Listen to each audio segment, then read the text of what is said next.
না না স্যার, ক্ষমা কি করে চাইবো বলুন তো? আমার এই ক্ষমা চাওয়ার মুখ আছে? আমি যে কাজটা করেছি না, অত্যন্ত নিচু কাজ। আর আমি চাই না ওর লাইফে ফিরে গিয়ে আবার কষ্ট দিতে। আর অনেক বছর হয়ে গেছে, ও তো আর আমার জন্য বসে থাকবে না, তাই না? হয়তো অন্য কাউকে বিয়ে করে নিয়েছে, থাক না, ও নিজের মতন ভালো থাক।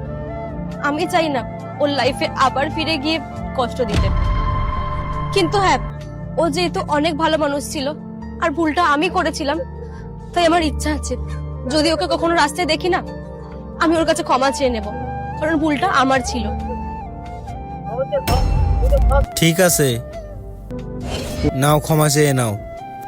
হয়তো আমি তোমাকে ক্ষমাও করে দিতে পারি। তুমি তুমি এখানে? সৌমেন, আমার অনেক বড় ভুল হয়ে গেছে, প্লিজ আমায় ক্ষমা করে দাও।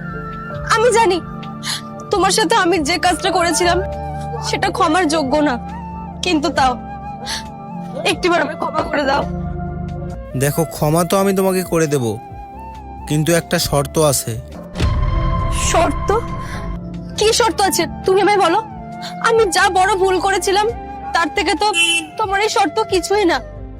আমি জানি আমি ক্ষমার যোগ্য না, তুমি একবার বলো, আমি সবকিছুতে রাজি আছি। শর্তটা এটাই যে তুমি কি আবার আমাকে দ্বিতীয়বার বিয়ে করতে পারবে?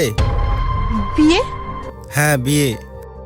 না না, আমি যা ভুল করেছি আমি তোমার সাথে আর বিয়ে করতে পারবো না। হ্যাঁ রে, কথায় আছে না, একটা ভুল ভগবানও ক্ষমা করে দেয়। আর আমি তো একটা মানুষ, আমি না হয় আবার তোমাকে চান্স দিলাম।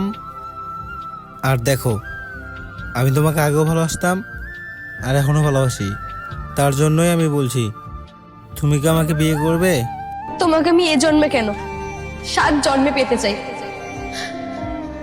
আমি রাজি আছি, বিয়ে করব। আসো।